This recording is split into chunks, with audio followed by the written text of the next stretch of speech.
What's going on, everyone? My name is Ghiman Mckinney, or you could just call me Juice, because that is my nickname. So NFL free agency has been crazy this offseason, guys. Now, there are still some very key players out there that are available to some teams, including Cam Newton, including Jameis Winston, including Jadeveon Clowney. So not everyone that is a noteworthy name has been signed, but there are enough signings out there for me to talk about NFL free agency in this episode today. I want to focus on NFL free agency. I'm going to give you the biggest winners of NFL free agency. I got 6 teams that I think ultimately won free agency. But before I actually get to those 6 official teams that are on my list, I want to bring up 2 teams that I felt were honorable mentions. Those 2 teams are the Saints and the Browns. I believe the Saints are a better football team than they were last year. They added Emmanuel Sanders to their wide receiver core. They desperately needed a wide receiver opposite of Michael Thomas to win one-on-one matchups. It really affected them in the Vikings game in the playoffs this past season. It really affected them, the year before that versus the Rams in the playoffs. Teams were able to key in on Michael Thomas, and no one else could really help out Drew Brees in that passing game. Emmanuel Sanders is a very reliable option. He's a very good route runner. He can go deep. He can line up on the outside. He can line up in the slot. He's won a Super Bowl before, so he has that championship pedigree, that veteran leadership that you look for. I like that signing. Also getting Malcolm Jenkins, a veteran safety, is a very key signing as well. He'll be able to, bolster up that secondary. I like those 2 signings for the Saints. Also, the Browns. They added Jack Conklin to their team. They signed Jack Conklin to a 3-year, $42 million deal. He's a very good young offensive lineman that is well in the middle of his prime. He's really going to help bolster up that offensive line. The offensive line was the weakness for the Cleveland Browns heading into this offseason. They also signed Austin Hooper, who's going to be a reliable target on 3rd down and across the middle of the field for Baker Mayfield, in my opinion. You can use a lot of good 2 tight end sets with Austin Hooper and David Njoku. You add him to Odell Beckham Jr. and Jarvis Landry. That wide receiver core / tight end group gets even better. So Cleveland and New Orleans got better as a football team, in my opinion. Now let's get to the actual big-time winners. Let's start off with the Chargers. I believe the Chargers are a winner of NFL free agency. They traded Russell Okung away for Trey Turner, so they upgraded. They got younger on the offensive line. They signed Brian Bulaga to a, pretty large contract. The biggest weakness for the Chargers heading into this offseason was their offensive line. They have a good defense. They have some very good wide receivers and tight ends and running backs that I like. What really derailed the Chargers last year was Phillip Rivers turnovers, injuries, and bad offensive line play. They 100% addressed the offensive line in free agency. That unit is much better on their football team, so they improved the weakness. Also, they got richer on defense. Already a very good stacked defense. When healthy, got better. They added Linval Joseph, a very good defensive tackle. They added Chris Harris Jr., who to me is still one of the best slot corners in the NFL. He's going to be added to a secondary with Derwin James, Casey Hayward, Desmond King. The Chargers already had one of the 5 best secondaries in all of football. Now you add Chris Harris Jr. They are clear winners of free agency. Okay, also, up next, the Arizona Cardinals come in at number 5. I think the Cardinals are winners of free agency because they got Kyler Murray some help. DeAndre Hopkins is really going to help aid Kyler Murray. He now is a reliable number 1 target on the outside to throw the football to. He's a great fit for Cliff Kingsbury's offense. They also did not have to give up a 1st-round pick to add DeAndre Hopkins to their team. They basically robbed Bill O'Brien and the Houston Texans. It is a crime what they did. Also, when trading for DeAndre Hopkins, they were able to get rid of David Johnson's bad contract. So I like that move as well. They also signed Jordan Phillips, a very good defensive tackle. He's 6'6", almost 330 pounds. He's going to help that defensive line. He had 9.5 sacks last year from the defensive tackle position. Listen, Chandler Jones is an excellent edge rusher. He had 19 sacks last year. The fact that he had 19 sacks last year is amazing because he had virtually no help on that defensive line. Jordan Phillips is definitely going to help add to that defensive line. That clearly was a weakness for the Cardinals. Now all the Cardinals really need to do is address the offensive line in the draft. And I do think the Cardinals are on the rise. They are clear winners of free agency in my opinion. At number 4, I think the Denver Broncos are a clear winner of free agency as well. They added A.J. Boye. So now they have a #1 cornerback. They really had a hole in their team after losing Chris Harris Jr. They replaced him with a younger defensive back in A.J. Boye. That's a capable #1 defensive back. You only had to give up a 4th-round pick to go get him. That was a steal. You also added Jarrell Casey to a defensive line that has Von Miller, that has Bradley Chubb coming back next year. Now you add a guy to the interior like Jarrell Casey that can stop the run, that can get after the passer. You got Jarrell Casey for a 7th-round pick.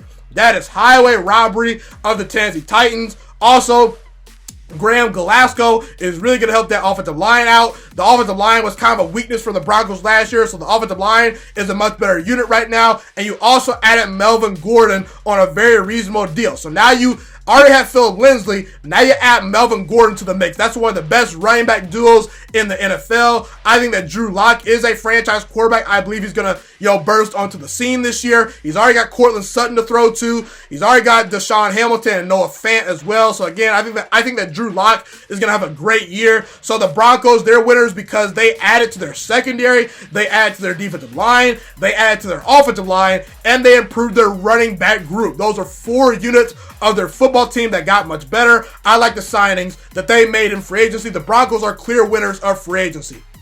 Up next, the Buffalo Bills. The Buffalo Bills are winners of free agency because they filled their biggest need, which was wide receiver. They got Stephon Diggs, who to me is a capable #1 wide receiver in their offense.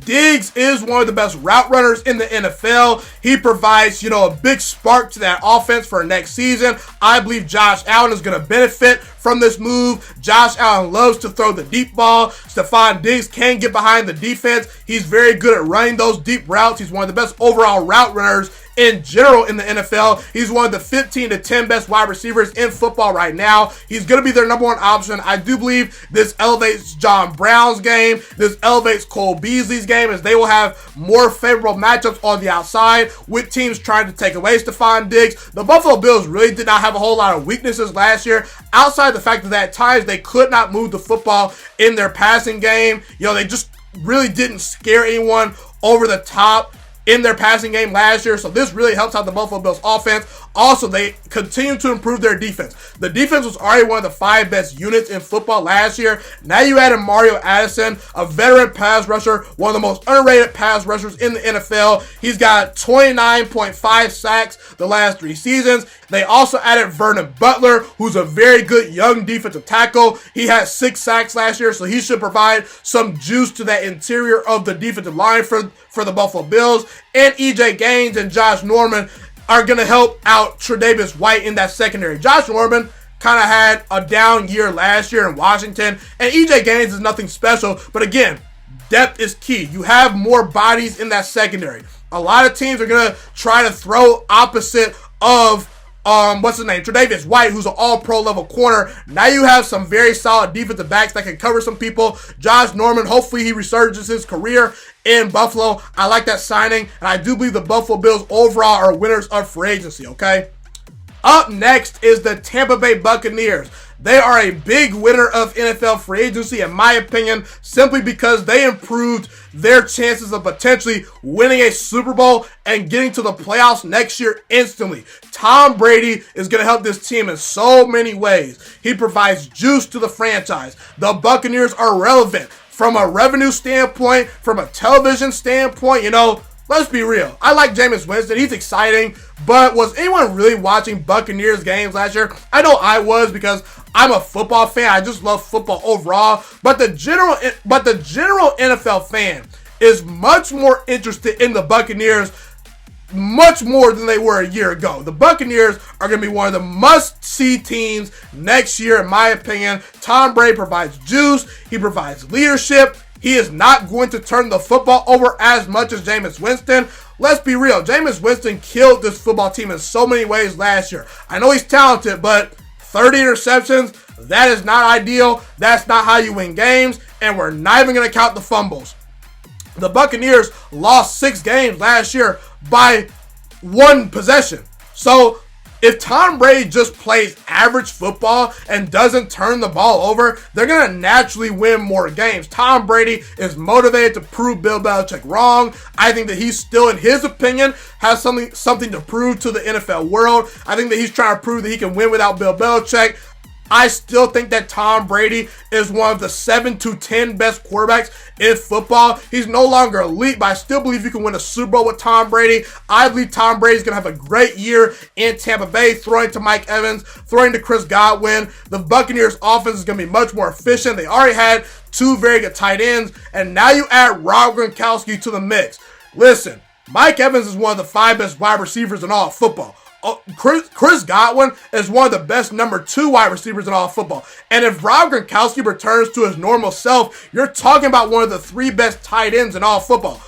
Pick who you want to defend, because that Buccaneers offense has the best weapons and pass catchers outside of Kansas City, in my opinion, if Gronk is healthy. So I really like the moves the Buccaneers made. I mean, they already have a very solid defensive front. They retained Shaq Barrett. They retained JPP. You still got Vita Vea. You still got Ndamukong Suh on that defensive line. Levante David and Devin White are 2 very good linebackers. I really like the direction the Buccaneers are going in.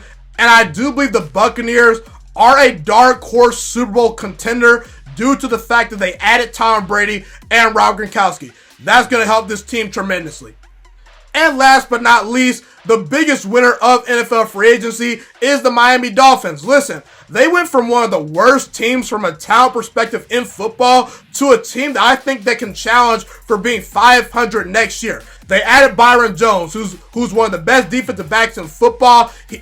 In my opinion, he's a number 1 cornerback. You add him with Xavier Howard. That's one of the best cornerback duos in the NFL. They both, to me, are number 1 cornerbacks. They're not Jalen Ramsey. They're not Stephon Gilmore, but they are good enough to cover the opposing best team's wide receiver. That's a very good duo right there. They also added Shaq Lawson and Emmanuel Ogbah to that defensive front. 2 very good, versatile guys that can play the run and the pass pretty equally well on that defensive front. They can get after the quarterback. They can stop the run, like I said. Kyle Van Noy provides experience, leadership, and championship intangibles to this team, potentially just because he simply won a Super Bowl in the past. He's got very good leadership qualities. He's your do-it-all hybrid linebacker. He can cover tight ends potentially. He can rush the passer a little bit. You can move around a lot. He's your do-it-all guy, like I said. I like that signing. And Eric Flowers and Ted Kraft really helped aid that offensive line that desperately needed some very good, solid starters. I believe Eric Flowers and Ted Kraft can start for that offensive line. Not to mention, you added a 3-down running back in Jordan Howard, who to me can catch passes out of the backfield. He can run in between the tackles. He's very good in the red zone. He's just overall a very good, solid running back. He can be the focal point of an offense when running the football and catching it out of the backfield. After making all of these moves, the Dolphins improved their running back group. They improved their defensive line. They improved their linebacker core. They improved their secondary. And they improved their offensive line. That is 5 units of their football team that they improved. At least 5 position groups, I should say. They're the biggest winners of free agency. And now they have 14 draft picks to play with on draft night. I do believe the Dolphins are on the rise. I really like the way that Brian Flores coached this team this past year. I do believe they will battle for being around 500 next year.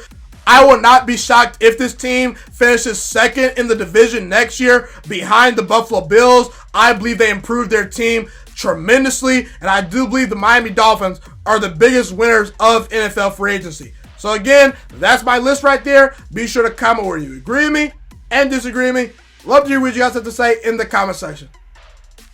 Thank you so much for watching this video today. Please also note that the Juice Alert Sports Podcast is not just a YouTube channel. It is available on all podcasting platforms, including Spotify, Google Podcasts, iTunes, and Apple Podcasts. Also, if you enjoyed this video, be sure to like, comment, subscribe, and share this content with all your friends. This podcast is my favorite thing in the entire world right now. It is my passion. And I want more people to listen to this podcast. I really want this podcast to grow. Also, a fun fact about me is that I want to go into the sports broadcasting and media world once I graduate from the University of Toledo, a college in Northern Ohio. I currently am a freshman there right now. I am looking to become one of the next great sports broadcasters and analysts out in the world. And I potentially would like to start my own network if this podcast really truly grows. Or if I fall short of that goal, I would love to work for a big time network like ESPN or Fox Sports 1. I am open to all networks. So if you believe in my dreams and you see or hear my passion through the screen, be sure to tell all your friends about the Juiciest Sports Podcast. Stay motivated, you guys. Have a God bless day, and I'm out.